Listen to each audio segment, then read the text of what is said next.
La vida cristiana normal de la Iglesia por Watchman Nee. La segunda clase de reunión se menciona en la primera epístola a los Corintios. Sí, pues, toda la Iglesia se reúne en un solo lugar, y todos hablan en lenguas, y entran indoctos o incrédulos, ¿no dirán que estáis locos? ¿Qué hay, pues, hermanos? Cuando os reunís, cada uno de vosotros tiene salmo, tiene doctrina, tiene lengua, tiene revelación, tiene interpretación. Hágase todo para edificación. Si habla alguno en lengua extraña, sea esto por 2, o a lo más 3, y por turno, y uno interprete. Y si no hay intérprete, calle en la iglesia, y hable para sí mismo y para Dios. Asimismo, los profetas hablen 2 o 3, y los demás juzguen. Y si algo le fuere revelado a otro que estuviere sentado, calle el primero. Porque podéis profetizar todos uno por uno, para que todos aprendan, y todos sean exhortados. Y los espíritus de los profetas están sujetos a los profetas, pues Dios no es Dios de confusión, sino de paz. Como en todas las iglesias de los santos, 1 Cor. 14:23, 26 a 33. Esta es obviamente una reunión de una iglesia, porque no vemos a un hombre dirigiendo mientras los demás lo siguen, sino a todo aquel que tiene dones contribuyendo a la reunión como el Espíritu los dirige. En las reuniones apostólicas hay una distinción definitiva entre el predicador y su audiencia, pero en esta clase de reunión cualquier miembro dotado puede ser predicador y cualquiera puede ser la audiencia. Nada depende del hombre, y cada uno participa como el Espíritu dirige. No es un ministerio de todos los hombres, sino un ministerio del Espíritu Santo. Los profetas y maestros ministran la palabra a medida que el Señor la da, mientras que otros ministran a la asamblea de otros modos. No todos pueden profetizar y enseñar, pero todos pueden procurar profetizar y enseñar. V1. Se da la oportunidad a cada miembro de la iglesia de ayudar a los otros y se da la oportunidad a cada uno de ser ayudado. Un hermano puede hablar en un periodo de la reunión y otro más tarde. Usted puede ser escogido del Espíritu para ayudar a los hermanos esta vez y yo la próxima vez. Todo en la reunión. Se gobierna desde el comienzo hasta el final por el principio de 2 o 3. VS 27, 29. Aún los mismos 2 o 3 profetas no tienen nombramiento permanente para ministrar en las reuniones, sino que en cada reunión el Espíritu escoge a cualesquiera 2 o 3 de entre todos los profetas presentes. Se ve de inmediato que tales asambleas son asambleas de la Iglesia porque el sello de mutualidad es evidente en todos los procedimientos. Hay solamente un versículo en el Nuevo Testamento que habla de la importancia de que los cristianos se congreguen. Es Hebreos 10:25, no dejando de congregarnos, como algunos tienen por costumbre, sino exhortándonos, y tanto más, cuanto veis que aquel día se acerca. Este versículo demuestra que el propósito de tal asamblea es exhortarnos unos a otros.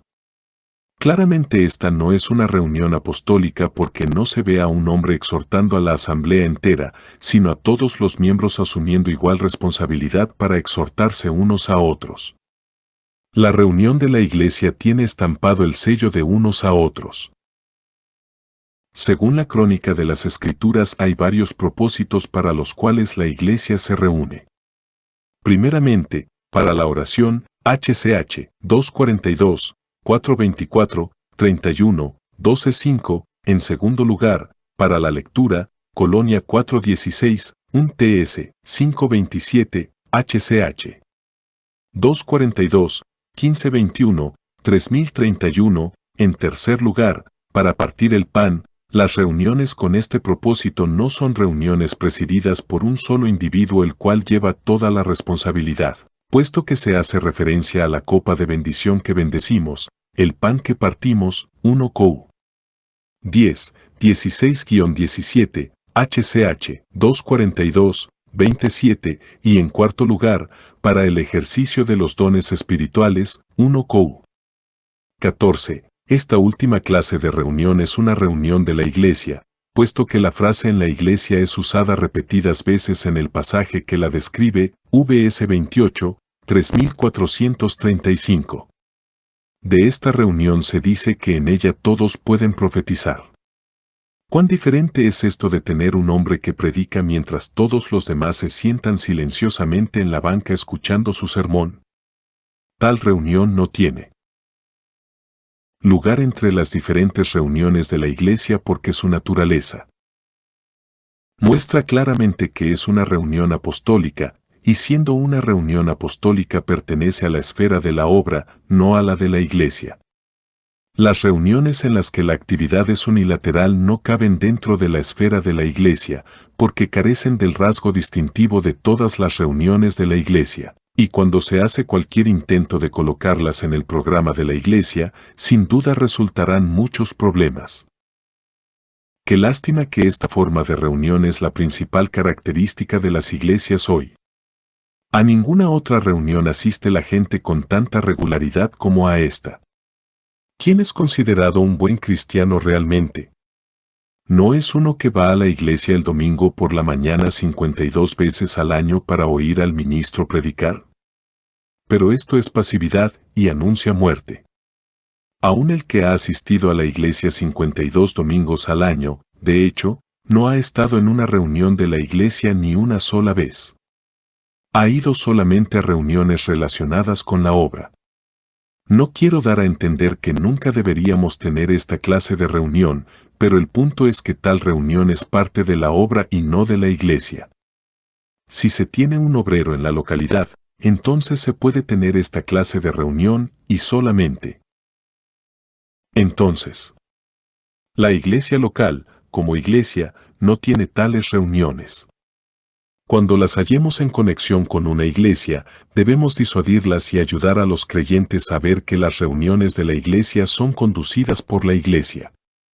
Si las reuniones apostólicas reemplazan a las reuniones de la iglesia, entonces los miembros de la iglesia se vuelven pasivos e indolentes, siempre esperando ser ayudados, en lugar de buscar, dependiendo del Espíritu, ser útiles a los otros hermanos. Esto es contrario a los principios neotestamentarios de ayuda y edificación mutuas. La razón por la cual las iglesias en China todavía son tan débiles después de 100 años de misiones cristianas, es porque los siervos de Dios han introducido en las iglesias locales un tipo de reunión que realmente pertenece a la obra, y naturalmente los miembros de la iglesia han concluido que si asisten a tales servicios y solo reciben pasivamente todo lo que se les enseña allí, han cumplido con la parte principal de su deber cristiano. La responsabilidad individual se ha perdido de vista y la pasividad ha impedido el desarrollo de la vida espiritual en todas las iglesias. Además, para mantener la predicación del domingo por la mañana, se debe tener un buen predicador. Por tanto, se necesita un obrero no solo para manejar los asuntos de la iglesia, sino también para mantener las reuniones para dar ánimo espiritual. Es apenas natural, si todos los domingos se ha de dar un buen mensaje, que las iglesias esperen a alguien que esté mejor capacitado para predicar que los hermanos locales recientemente convertidos. ¿Cómo puede esperarse de ellos que salgan con un buen sermón una vez a la semana? ¿Y de quién puede esperarse que predique mejor que un siervo especialmente llamado por Dios? En consecuencia, un apóstol se establece a pastorear la iglesia, y por ende, las iglesias tanto como la obra pierden sus características distintivas. El resultado es una seria pérdida en ambas direcciones. Por un lado, los hermanos se vuelven perezosos y egoístas porque su pensamiento se encierra solamente en ellos mismos y en la ayuda que puedan recibir, y por otro lado, los territorios que no han sido evangelizados se quedan sin obreros porque los apóstoles se han instalado y se han convertido en ancianos. Por falta de actividad el crecimiento espiritual de las iglesias se detiene y por carencia de apóstoles se impide también la extensión de la obra. Debido a que tanto estrago ha sido causado por la introducción de una característica de la obra en las iglesias, despojando así a ambas de su naturaleza verdadera, Debemos diferenciar claramente entre las reuniones que pertenecen específicamente a la obra y aquellas que pertenecen específicamente a la iglesia. Cuando Dios bendice nuestros esfuerzos en cualquier lugar para la salvación de las almas, debemos asegurarnos de que los salvos comprendan, desde el principio, que las reuniones en las que se convirtieron pertenecen a la obra y no a la iglesia, que ellos son la iglesia y que en consecuencia deben tener sus propias reuniones de iglesia. Deben reunirse en sus hogares o en otros lugares para orar, estudiar la palabra, partir el pan y ejercitar sus dones espirituales, y en tales reuniones su objeto debe ser ayuda y edificación mutuas. Cada individuo debe llevar su porción de responsabilidad y transmitir a los demás lo que él mismo ha recibido del Señor. La dirección de las reuniones no debe ser la carga de ningún individuo, sino que todos los miembros deberían llevar la carga juntos y deberían procurar ayudarse unos a otros dependiendo de la enseñanza y guía del Espíritu y dependiendo también de que el Espíritu les dé poder. Tan pronto como los creyentes sean salvos, deben empezar a reunirse de una manera regular. Tales reuniones de creyentes locales son verdaderas reuniones de la iglesia. Las reuniones relacionadas con la obra son solamente una institución temporal, a menos que el objeto sea mantener un testimonio especial en un lugar especial. Pero la asamblea de los creyentes para la comunión y el estímulo mutuo es algo permanente. Aun cuando los creyentes fuesen muy inmaduros y sus reuniones pareciesen muy infantiles, deben aprender a contentarse con la ayuda que reciben los unos de los otros y no deben esperar siempre sentarse y escuchar un buen sermón. Deben buscar de Dios la revelación, los dones espirituales y las palabras que necesitan. Si su necesidad los arroja sobre él, el resultado será el enriquecimiento de toda la iglesia. Las reuniones de los recién convertidos naturalmente mostrarán el sello de inmadurez al principio, pero que el obrero tome la responsabilidad de tales reuniones detendrá su crecimiento, no lo favorecerá. Es la condición de las reuniones de la iglesia, no la de las reuniones conectadas con la obra, la que indica el estado espiritual de una iglesia en una localidad. Cuando un apóstol está predicando un gran sermón y todos los creyentes están asintiendo y añadiendo sus frecuentes y fervientes amenes, cuán profundamente espiritual parece la congregación. Pero es cuando ellos se reúnen por sí mismos que su verdadero estado espiritual sale a la luz. La reunión apostólica no es una parte integral de la vida de la iglesia, es solo parte de la obra y cesa con la salida del obrero. Mas las reuniones de la iglesia siguen adelante sin interrupción, sea que el obrero esté presente o ausente. Es debido al desconocimiento de la diferencia entre las reuniones para la iglesia y las reuniones para la obra que siempre ha ocurrido que los hermanos cesan de reunirse cuando se va el obrero. Una de las fuentes prolíficas que llevan a los hijos de Dios a fracasar espiritualmente es el hecho de que ellos consideren a la iglesia como parte de la obra. Así que cuando hay un sermón que oír se constituyen en oyentes receptivos, pero si no hay un predicador las reuniones terminan automáticamente y no se les ocurre reunirse simplemente para ayudar el uno al otro. Pero, ¿cómo pueden los creyentes locales equiparse para ministrar el uno al otro? En los días apostólicos se daba por sentado que el Espíritu vendría sobre todos los creyentes tan pronto como ellos se dirigieran al Señor, y con la llegada del Espíritu, los dones espirituales se impartían, y por medio del ejercicio de estos las iglesias se edificaban. El método usual que Dios ha ordenado para la edificación de las iglesias es las reuniones ordinarias de la iglesia, no las reuniones dirigidas por los obreros. La razón por la cual las iglesias están tan débiles hoy es porque los obreros procuran edificarlas por medio de las reuniones bajo su cuidado, en lugar de dejar a la responsabilidad de ellos la edificación de unos a otros por medio de sus propias reuniones de iglesia. ¿Por qué llegó a darse que las reuniones de la iglesia según 1 Corintios 14 no son parte de la vida de la iglesia? Porque muchos de entre el pueblo de Dios carecen de la experiencia de la venida del Espíritu, sin la cual una reunión según los delineamientos de 1 Corintios 14 es una mera forma vacía. A menos que todos aquellos que llevamos al Señor tengan una experiencia definida de la venida del Espíritu Santo sobre ellos, será de poco provecho instruirlos sobre cómo dirigir sus reuniones de la iglesia, porque tales reuniones carecerán de poder y eficacia. Si el Espíritu Santo está sobre los creyentes, como en los días de la iglesia primitiva, Él dará dones a los hombres, y tales hombres podrán fortalecer a los santos y edificar. El cuerpo de Cristo. Vemos en la primera epístola de Pablo a los Corintios que Dios había equipado de tal modo a los creyentes con dones espirituales que podían realizar la obra de edificar las iglesias muy independientemente de los apóstoles. Esto no implica que ellos no necesitaban ayuda apostólica adicional. Decididamente sí la necesitaban. Qué lástima que hoy en día muchos hijos de Dios le dan más importancia a los siervos de Dios que a su Santo Espíritu. Ellos están contentos con ser atendidos por los dones de un siervo en lugar de buscar ellos mismos los dones del Espíritu, así que las verdaderas reuniones de la iglesia han cedido lugar a las reuniones bajo los auspicios de los obreros. En 1 Corintios 14, donde lo que se enfoca es una reunión de la iglesia, se ha dejado fuera a los apóstoles enteramente. No hay ningún lugar para ellos en las reuniones de una iglesia local. Cuando los miembros de una iglesia se reúnen y los dones espirituales están en uso, la profecía y otros dones son ejercitados. Pero no se menciona a los apóstoles por la sencilla razón de que a los apóstoles no se les asigna ningún lugar en las reuniones de la iglesia local, son nombrados para la obra. Cuando la iglesia local se reúne, son los dones lo que se pone en efecto, los oficios no tienen lugar allí, ni siquiera él. De apóstol. Pero esto no imposibilita que un apóstol visitante hable palabra alguna en una reunión de la iglesia. Esto se ve en el hecho de que Pablo participó en la reunión en Troas.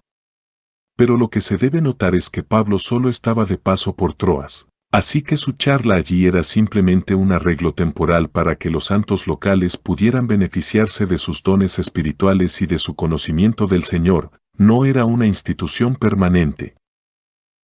Los apóstoles, como tales, representan un puesto en la obra y no un don particular, por tanto, aquí ellos son ignorados totalmente, no se hace mención de ellos en esta reunión de la iglesia local.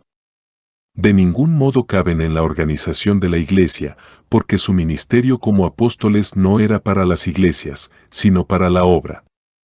Como ya hemos observado, los apóstoles no tenían voz en el manejo de la administración de los asuntos prácticos de ninguna iglesia, pero el hecho de que ninguna parte es asignada a ellos, ni aun en las asambleas locales para la edificación mutua, pone en claro que Dios ni siquiera tenía el propósito de que ellos asumieran la responsabilidad del ministerio espiritual en las iglesias. Dios dio dones a los hermanos locales para que ellos pudieran ser profetas, evangelistas, pastores y maestros, y, así equipados, pudieran asumir la responsabilidad del ministerio espiritual en la localidad. Los apóstoles no llevan ninguna responsabilidad, ni por el lado espiritual ni por el material, de los asuntos de iglesia alguna. Los ancianos son responsables de la administración local, y los profetas y otros ministros del ministerio local. Entonces, ¿los apóstoles nada tienen que ver con la iglesia local? Por supuesto que sí. Hay mucho campo todavía para que ellos ayuden a las iglesias, pero no en calidad de apóstoles. En el lado práctico de las cosas, ellos pueden ayudar indirectamente dando consejo a los ancianos, los cuales intervienen directamente en los asuntos de la iglesia, y por el lado espiritual, en las reuniones de la iglesia ellos pueden servir con cualquier don espiritual que posean, como profecía o enseñanza. Su cargo apostólico carece de importancia en una reunión de la iglesia para el ejercicio de los dones espirituales. Como apóstoles no pueden ellos ejercer ningún don apostólico, pero como hermanos, ellos pueden ministrar a los demás creyentes por medio del uso de cualquier don con el cual el Espíritu pueda haberlos dotado. No solo los apóstoles, sino aun los ancianos como tales no tienen parte en las reuniones. En este capítulo, 1 Co. 14, los ancianos no tienen lugar en absoluto, ni siquiera se mencionan. Ya hemos señalado que los ancianos son tales para un puesto, no para el ministerio. Ellos son nombrados para el gobierno de la iglesia y no para el ministerio. Un cargo tiene que ver con el gobierno y los dones con el ministerio. En las reuniones para la ministración, son los que han recibido dones de Dios los que cuentan, no los que tienen un cargo, así que, en las reuniones de la iglesia son los profetas, maestros y evangelistas los que guían, no los ancianos. Ellos son los que tienen dones en la iglesia. Hechos 20:28 dice, por tanto, mirad por vosotros, y por todo el rebaño en que el Espíritu Santo os ha puesto por obispos, para apacentar la iglesia del Señor. Según 1 Pedro 5:2, este apacentar se realiza por medio de ejercer cuidado sobre la grey. Apacentad la grey de Dios, ejerciendo cuidado sobre ella.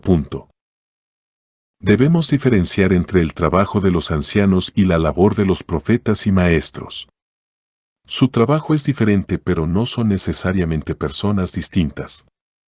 Es muy posible que una persona actúe en ambas capacidades.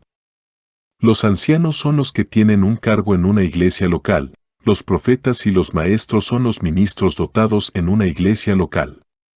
Los ancianos siempre están ahí para gobernar la iglesia, los profetas y maestros están para ministrar en las reuniones de la iglesia.